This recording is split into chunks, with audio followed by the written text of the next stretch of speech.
Allez, bonjour à tous, j'espère que vous allez bien aujourd'hui. Revue de marché, on parlera de Bitcoin dans un premier temps, toujours ici dans une pression baissière, on verra s'il y a des signaux ou pas, on parlera d'Ether, on verra également les annonces économiques qui sont sorties aujourd'hui, BCE et PIB, et on verra également les altcoins. Une question pertinente qui m'a été posée, on m'a posé la question, oui Nico, sur AVE, Solana et d'autres altcoins comme ça, nous sommes dans des zones de rechargement long terme, nous sommes sur des niveaux de support mensuels, du coup des niveaux où on peut se positionner, mais vu que Bitcoin lui n'est pas dans sa zone de rechargement, est-ce qu'il faut quand même se positionner, qu'est-ce que tu ferais toi là-dessus? Eh ben, je vais répondre à cette question à travers mon expérience et mon avis ici sur le marché, et on terminera par le marché US. Alors, je commence ici par les annonces économiques. On a eu aujourd'hui la troisième estimation du PIB, on a eu également le corps PCE, la troisième estimation du PIB qui est au final au-dessus de ce qui était attendu, d'accord, de 0,1%. C'est pas spécialement incroyable pour les marchés parce que ça nous montre que l'économie est robuste, l'économie est plutôt forte en ce moment, et c'est pas rassurant parce que nous, qu'est-ce qu'on veut? On veut une économie qui, enfin pas une économie, mais des chiffres qui montrent que l'économie n'est pas terrible. Du coup, ça entraîne quoi? Ça entraîne une accélération de la baisse des taux pour 2026, 2027, etc. Si on commence à avoir un PIB qui est en augmentation, enfin qui est au-dessus des attentes, si on commence à avoir une inflation qui repart, etc., on baissera pas les taux et c'est pas très bon pour les marchés. Au niveau du PCE, au final, on a ici des résultats qui sont conformes aux attentes. Donc voilà, c'est pour ça que ça n'a pas spécialement engendré énormément de volatilité. On voit bien pour l'annonce au niveau du PIB à 14h30, le marché a plutôt réagi à la baisse, ce qui est normal. Et à 16h, vu que c'est conforme aux attentes, il n'y a pas eu spécialement une grosse volatilité. Donc voilà pour les annonces du jour. Maintenant au niveau de BTC, voilà, on voit qu'on coince sous les 90 000 $. C'est normal, hein, c'est un niveau qui faisait office de support, qui fait maintenant office de résistance. C'était clairement un niveau clé, on le voit d'un point de vue price action, ce très beau niveau où il a longtemps fait office de résistance, on a break, on est venu s'appuyer dessus, il fait maintenant à nouveau office de résistance. Donc pour moi, on reste dans une dynamique baissière, on est toujours dans cette réintégration, il n'y a aucun signe de bottom pour le moment, faut patienter. En tout cas, ceux qui cherchent des longues, faut patienter. On n'est vraiment pas dans une bonne zone, parce que l'invalidation, si vous tradez ce range là, elle est largement plus basse. Donc soit on attend un signal acheteur bien plus bas, soit on attend une réintégration à nouveau à la hausse, mais pour le moment on est dans une pression baissière, que ça soit l'order flow, que ça soit ici la dynamique, il n'y a rien de rassurant. On voit bien, même d'un point de vue price action, on est ici sous le tunnel 15 minutes, on revient chercher le tunnel 15 minutes, on rejette à la baisse, ici on retourne à nouveau chercher le 15 minutes, on rejette, on voit qu'on évolue sous le point pivot weekly, point pivot mensuel là qui fait un peu office de support, mais on a plutôt ici une dynamique qui est baissière, et vous savez que je préfère moi trader dans le sens du flux, je cherche pas à anticiper si on pose un bottom ou pas. Quand je trade sur du court terme comme ça, je regarde si on est dans quelle tendance on est, court terme, haussière ou baissière, et je cherche tout simplement des longues ou des shorts dans le sens de cette tendance. Là on est plutôt dans un flux qui est baissier, et moi je vais chercher des shorts dans le sens de cette tendance. C'est comme ça que je fonctionne actuellement, et pour moi c'est la meilleure manière de fonctionner. Il n'y a pas de meilleure stratégie, mais par rapport à mon profil, c'est pour moi la meilleure façon auquel j'aime bien fonctionner. Après, je peux avoir des setups automatiques, mais c'est différent. Il y a zéro interprétation, il y a rien du tout, ça s'exécute, je rentre en position, ça s'exécute pas, je ne rentre pas en position. Là, on est plutôt sur du trading discrétionnaire, d'accord, où voilà, je vais avoir des règles simples et fixes quand même, mais pas aussi strictes que quand je trade en mécanique comme ça sur certains setups. Donc pour le moment, BTC, on reste ici dans ce flux qui est baissier, on n'arrive pas à repasser notre milieu de range, 90 000 $, et pour moi ici l'objectif c'est toujours de retourner chercher l'extrémité basse. C'est pour ça, faut vraiment pas avoir de mal à invalider rapidement. Si vous avez du mal à couper des positions sur du long terme, il y a plusieurs raisons, je peux pas faire du cas par cas, mais on va voir certaines raisons qui peuvent faire que vous avez du mal à couper certaines de vos positions. Une raison qui est souvent le cas, c'est vous avez une perte qui est assez importante, et en fait vous refusez de couper parce que c'est accepté que cette perte va être définitive. Quand on voit sur une position, je sais pas moi par exemple, moins 1000 $, tant que cette position elle est en courte, on a toujours un petit espoir que ce moins 1000 se transforme en moins 900, moins 800 et retourne dans le positif. Quand vous coupez une perte, celle-ci elle est ancrée, elle est définitive. Donc des fois vous avez du mal à couper parce que cette somme est trop grosse, trop importante, elle vous fait mal. Si c'est le cas, ça c'est un problème de gestion de risque. Ça veut dire que vous avez un capital qui est trop important, vous avez trop risqué sur une position, et du coup vous êtes dans l'incapacité de couper parce que vous êtes dans l'espoir, dans l'espérance. Il n'y a rien de pire en trading en investissement qu'espérer. Ça peut être un premier point. Le deuxième point, ça peut être un problème d'ego. dans le sens où votre gestion de risque elle est parfaite, vous avez bien respecté, il n'y a pas de souci, c'est pas la perte en dollars qui vous pose problème, mais c'est tout simplement d'avoir tort. C'est-à-dire que vous avez pris un long, par exemple, ou alors vous êtes positionné sur du long terme sur une altcoin, et cette altcoin fait que de baisser. Mais vous ne coupez pas, parce que vous refusez d'avoir tort, vous êtes persuadé que c'est une forte altcoin, qu'elle va performer, et il n'y a pas de mal, mais à partir du moment où votre invalidation elle est touchée, sortez. Commencez pas à vous dire oui mais non je change, etc. Non, on passe sous un niveau, votre invalidation elle est invalidée, et ben ok, on passe à autre chose, et voilà, souvent c'est un problème d'ego. Ça peut être également, ça rejoint quand même le problème d'ego, mais un biais où vous êtes tellement attaché à cette position qui a duré surtout des années. Encore les positions court terme, c'est beaucoup plus de l'ego ou un problème de capital, mais rarement le prochain problème que je vais citer, mais surtout pour ceux qui sont vraiment sur du long terme, le problème ça peut être que vous êtes tellement attaché à ce projet, ou alors, admettons, je prends un exemple. Je prends l'exemple de EGLD. EGLD, vous rentrez à ce niveau-là. Okay, vous êtes persuadé que c'est un bon projet, ça pump, vous prenez pas de profit, ça pump, vous prenez pas de profit. Et en fait, pendant 1 an, 2 ans, 3 ans, 4 ans, vous holdez cette crypto. À partir du moment où vous avez une position de 4 ans, plus vous passez du temps à garder une position, plus ça va être difficile de la couper, parce que quand vous coupez une position, vous dites, ok, les 4 dernières années, je me suis trompé. Ce qui est différent quand on fait de l'intraday, c'est les 5 dernières minutes, c'est plus simple à digérer. Que là, c'est se dire, les 4 dernières années, je me suis trompé. C'est comme avoir une mauvaise habitude dans votre vie sur 5, 10, 15 ans, et vous vous en apercevez, ça va être très dur de passer à autre chose. Pourquoi? Parce que vous vous dites, ah attends, ça fait 10 ans que je fais ça, et là j'apprends que c'est pas bon. Non, c'est pas possible, vous allez refuser d'y croire. Bah ça peut être également un problème qui vous empêche de couper une position. Donc ça, c'est quelque chose où vous devez faire un travail sur vous. Il y a des choses à mettre en place en fonction de quelle catégorie. Vous avez vu, là j'ai pris les 3 plus grosses catégories, il y en a d'autres, c'est un peu plus du cas par cas, ok, mais ça c'est les trois plus grosses. Il y a de grandes chances que si vous m'écoutez, vous retrouvez là-dedans, si vous prenez bien du recul, hein. Après faut pas avoir des œillères et se voiler la face, mais si vous travaillez là-dessus, bah, les prochaines fois, vous aurez beaucoup plus tendance à couper rapidement vos positions. Rapidement, ça veut pas dire dès que ça part en négatif, ça il faut que je coupe, mais c'est ok, où est-ce que est votre invalidation? Est-ce que votre invalidation s'est enclenchée? Oui, vous sortez, c'est tout. Et également, un point important, si vous n'êtes pas à l'aise avec une position, maintenant, hier, demain, peu importe, faut la couper. Voilà, c'est peut-être dur à entendre, mais si vous n'êtes pas à l'aise avec une position qui vous fait mal dormir la nuit, vous y pensez, vous savez pas quoi faire, faut la couper. Et même si ça part et au final, vous allez vous dire, ah, j'aurais pas dû couper d'un, c'est pas grave, ok? Une position ne doit pas vous faire stresser, c'est pas possible. C'est impossible, d'accord? Sinon, il y a un problème de capital, il y a un problème de plein de paramètres, mais vous devez absolument la couper. Donc voilà, en tout cas moi pour le moment BTC, je suis en mode je patiente et on retourne à l'intérieur de ce range là. Il n'y a pas de signe positif, hein. Attention à pas commencer à vous dire oui 2026 ATH, c'est techniquement possible, hein, mais je crois qu'on m'avait posé une question en début d'année, on m'avait dit oui, est-ce que pour toi BTC fera un nouvel ATH en 2026?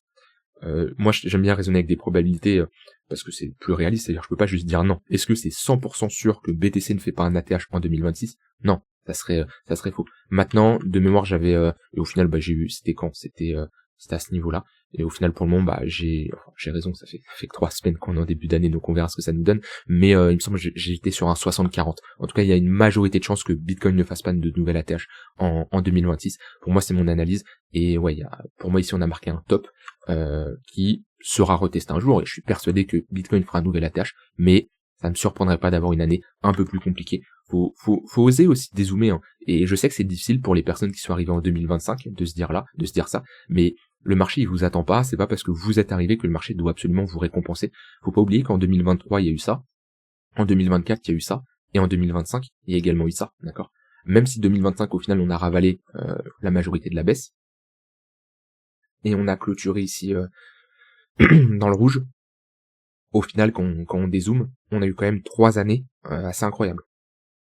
Et quand on prend du point le plus bas au point le plus haut, ça reste une bonne performance. Donc moi je serais pas surpris ici d'avoir une année où on consolide, ou même on retrace.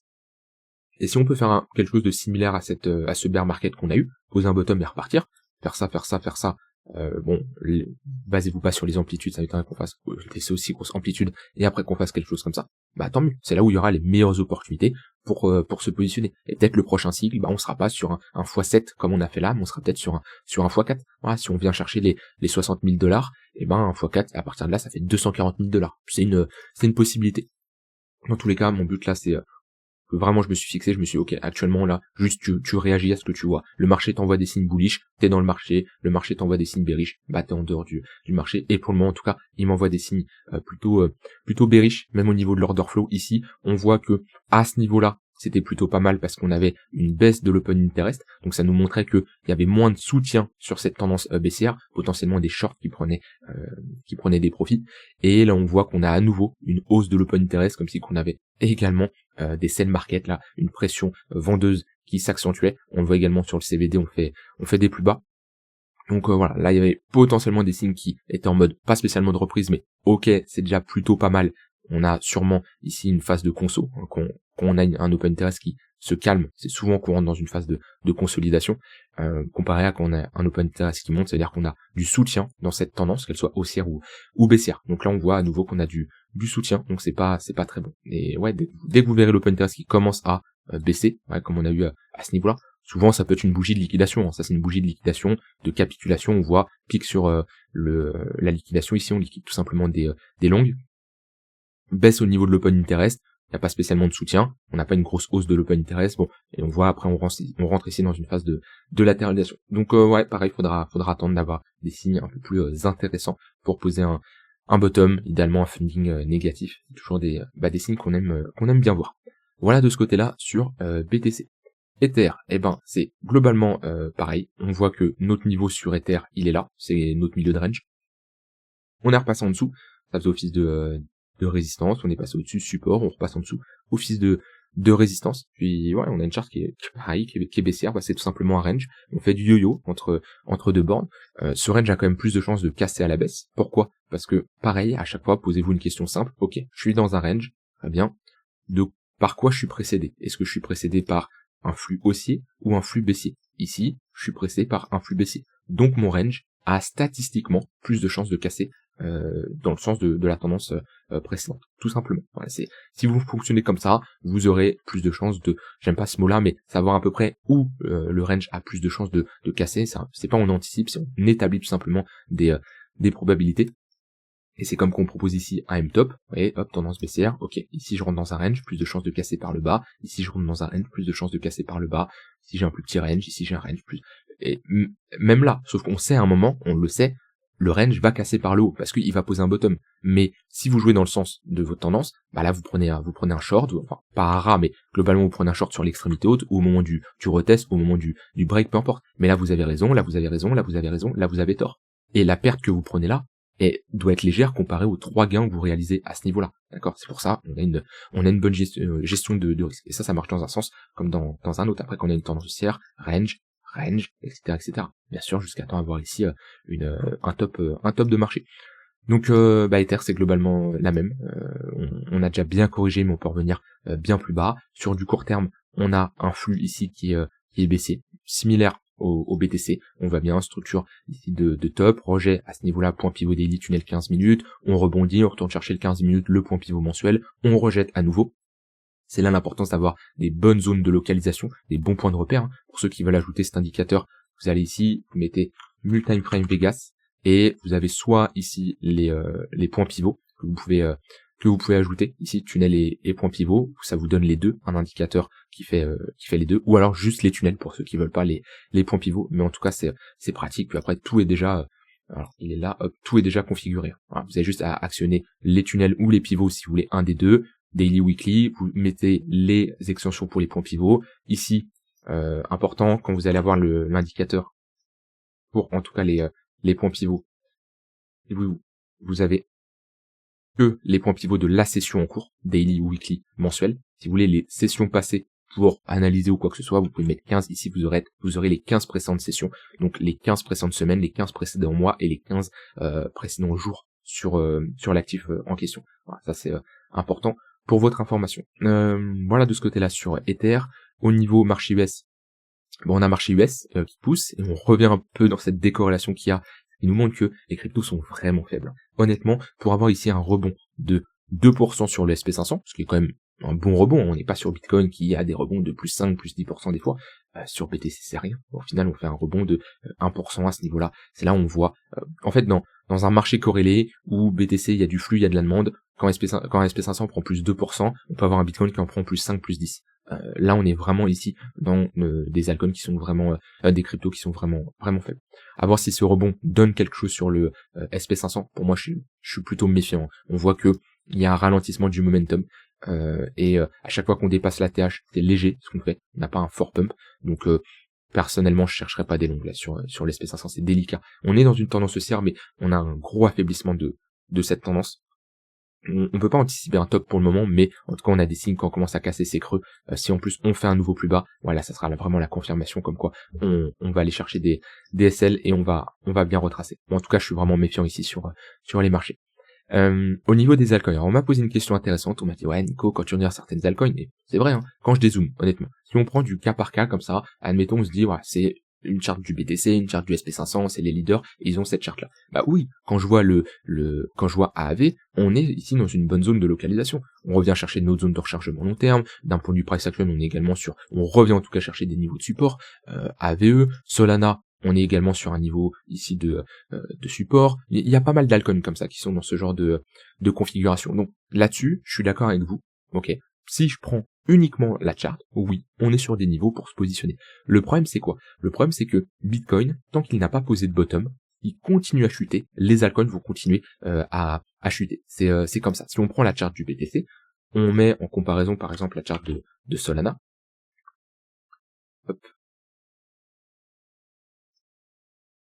Eh ben, on voit bien que sur Solana, si je fais une analyse toute simple, hein, je prends mon Fibo, point le plus bas, point le plus haut, bah, dans nos zones de rechargement, on y était à ce niveau-là. On y était en février, vous voyez, sur ce point bas. Mais est-ce que c'est pour ça qu'elle a posé un bottom? Non, pas spécialement. Pourquoi? Parce que Bitcoin n'a pas voulu poser un bottom. Donc si vous commencez à vous positionner juste parce qu'on est dans une zone de rechargement, hein, la zone de rechargement c'est quoi? C'est la zone entre les 0,518 et 0,786. Maintenant cette zone-là, je l'ai toujours recommandée uniquement pour les gros mastodontes, Bitcoin, SP500, Ether, etc. Mais sur les altcoins, je vous recommande surtout les 0,886. Une bonne zone où déjà vous avez des entrées beaucoup plus intéressantes. Ok. Pourquoi? Parce que les altcoins retracent beaucoup plus. Donc oui, je suis d'accord avec vous pour dire que des altcoins sont sur des niveaux intéressants pour se positionner. Mais si Bitcoin décide de décrocher, ces altcoins vont décrocher. Donc il y a plusieurs manières. Soit vous attendez que Bitcoin pose un bottom ou revienne déjà dans sa zone de rechargement long terme, ok, c'est-à-dire que on revient chercher cette zone-là, chose qu'on a réalisée à ce niveau-là et dans cette zone-là, ce qui vous donne ici sur Solana un prix d'entrée déjà un peu plus intéressant que si vous rentrez là. Ou alors vous attendez que Bitcoin pose un bottom. Vous pouvez fonctionner les deux, diviser votre capital en deux. Maintenant, pour moi, ici, on est dans un contexte où positionner sur les altcoins, je parle sur du long terme, on peut prendre des longs sur des altcoins sur quelques jours, quelques semaines, si vous avez des signaux, voilà, ça c'est possible. Maintenant, sur du long terme, ici sur les altcoins, pour moi c'est délicat. Pourquoi? Parce que, en fait, on a des charts qui me donnent pas envie de me positionner. Quand on voit ce genre de chart, en fait, on a des altcoins qui sont certes très bas, mais dans une dynamique qui est baissière, dans des flux ici qui sont baissiers. Et ça me donne pas envie. Vous voyez, tonne là, ça me donne pas envie de me positionner. Je mets des moyens immobiles à ce niveau-là, et ben, hop, tunnel Vegas, on a juste des moyens immobiles orientés à la baisse. En fait, on a le tunnel daily qui fait office de résistance. Et j'avais fait une vidéo en plus à l'époque, on était en plein bear market, où je vous avais dit, moi, il y a quelque chose que j'adore faire, c'est de prendre ici mon tunnel daily, et quand on est en bear market, en tendance baissière, en weekly, ok, on évolue toujours sous le tunnel daily. Quand on commence à repasser au-dessus, c'est un signal bullish. Et il y a énormément d'altcoins, de crypto, Ether inclus, qui ont respecté ça pendant le bottom. Si je prends Ether, on le voit bien, hop, résistance, dès qu'on passe au-dessus, c'est un signe de bottom. On peut prendre n'importe quel altcoin. Je prends ADA, à ce niveau-là, hop, vous voyez, tunnel daily, résistance, dès qu'on commence à repasser au-dessus, signal de bottom. Je peux prendre AVAX, hop, résistance, je vais un peu tout effacer, c'est plus simple à voir, résistance, le tunnel daily, là, résistance, dès qu'on passe au-dessus, signal de bottom. Et il y a énormément d'alcoins qui ont eu cette charte-là. Dodge pareil, ouais, c'est après. Et ça, c'est un très bon point de repère. Et j'ai l'impression que là, actuellement, j'avais la charte de Ton juste avant, là, actuellement, on refait la même chose. On est sous le tunnel daily, et ben on va attendre. Et on va peut-être aller plus bas, mais on va attendre. Alors, ça va pas vous donner le point le plus bas, c'est pas possible, parce qu'il y aura toujours ces moyens mobiles qui sont au-dessus du prix, et pour le break, bah, faut avoir une impulsion haussière, mais au moins, ça vous donnera un niveau quand le marché commence à être mature, et quand il commence à vous donner des signes positifs. Donc là, oui, pour moi, sur les altcoins, c'est compliqué. Si je prends en plus la Bitcoin dominance, on est dans une phase de latéralisation, on est sur un gros niveau de résistance également sur la Bitcoin dominance, mais sur les altcoins, c'est mou. Ça manque de peps, ça manque de plein de choses. Et déjà que le marché est difficile en ce moment, j'ai pas envie de m'exposer sur des alcools qui ont déjà pris un moins 88%, 90, facile, et qui peuvent à nouveau reprendre un moins 50, moins 70, moins 80%. Donc là, ouais, je suis plutôt dans un contexte où je préfère attendre. Et je veux pas m'exposer sur les alcools. Et je sais qu'il y en a beaucoup, vous êtes là à vouloir acheter en permanence. Pourquoi? Parce que vous avez peur que le train parte sans vous. Vous avez peur que, ça y est, on a des bougies ici, d'un coup, qui partent. Mais des retournements, ça se voit sur du long terme. Il y a des promisings, ok. Et comme je dis, on peut mettre un tunnel daily, il va y avoir des phases de latéralisation, des cassures par l'eau, qu'on prend pas mal d'alcoins. C'est pas toutes les alcoins qui sont parties d'un coup. Il y en a eu, c'est vrai qu'il y en a eu, mais pas tout le monde. Vous voyez, Ada, avant, il a structuré une structure en W, mais pour moi, c'est compliqué de se dire, tiens, je me positionne là, parce que ça va partir. Attendez de rentrer dans un range, au moins, à minima, que le marché se stabilise, d'accord, sur des niveaux de support. C'est un grand minimum. Si je prends des alcools comme PET, par exemple, hop, là, pour le moment, on se stabilise pas, vous voyez. Là, c'est déjà plus intéressant qu'on se stabilise quand on a des structures en W. INJ, c'est un bon exemple. INJ, j'aime bien la chart, elle était, à l'époque, c'est un cas concret où on est dans une tendance baissière, on n'a pas de bottom qui est dessiné, on est sous le tunnel daily, vous voyez, on rejette, on commence à structurer des W, à break le tunnel daily par l'eau, voilà, on part, mais c'est pas non plus, on a une bougie verte qui fait un x20. Là, c'est en weekly, vous avez le temps quand même d'avoir des signes positifs. INJ, j'en avais parlé quand on avait structuré ces W, vous voyez, et même quelqu'un qui rentre à ce niveau-là, hop, même quelqu'un qui rate le pump, il y a le pullback sur la ligne de coup pour se positionner. Donc faut pas croire que les altcoins vont partir d'un coup. Après oui, des fois quand on est haut et ça part, là c'est compliqué. Mais en tout cas qu'on pose ces phases de latéralisation, ouais, STX, on a range, on a eu ces structures en doublé, on est parti, mais même qu'on est parti, c'est-à-dire que même si vous dites ok, cette bougie là, je veux bien comprendre, elle est un peu traître, on part très fort et on fait un 130%. Et en quelques semaines on va chercher le x4. Mais il y a le retracement après. Il y a le retracement ici de moins 70%, on revient chercher cette précédente zone d'accumulation. Vous voyez, il y a en tout cas le temps de se positionner. C'est un fait. Donc commencez pas à vous dire, hey, optimisme, il y a des phases de pump, mais il y a les W, il y a les structures, il y a les phases de latéralisation.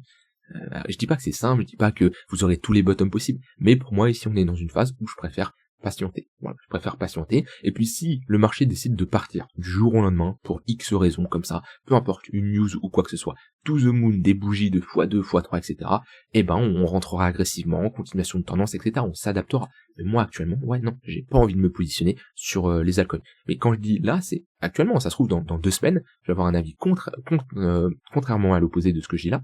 Et je vais vous dire, waouh, les altcoins, c'est bon, là, c'est bon, il y a des choses positives qui se passent. Mais, faut s'adapter en fonction de ce que nous donne le marché. Et là, je vous invite à regarder ces altcoins-là, ce type de chart-là, et à vous demander, ok, est-ce que ça, c'est intéressant? Est-ce que là, quand je regarde comme ça, c'est intéressant? Non, là, actuellement, c'est pas intéressant.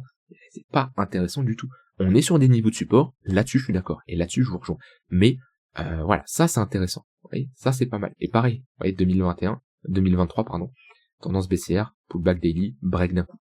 Bon, dans tous les cas, pour moi, ici, soyez prudents. Voilà, c'est tout ce que j'ai envie de dire. Je vous le dis déjà depuis un moment, ça doit être la phrase, je sais plus le dit sur fin 2025, début 2026. Soyez prudents, et le marché nous montre actuellement qu'il faut être prudent. Préservez votre capital, c'est la chose la plus importante.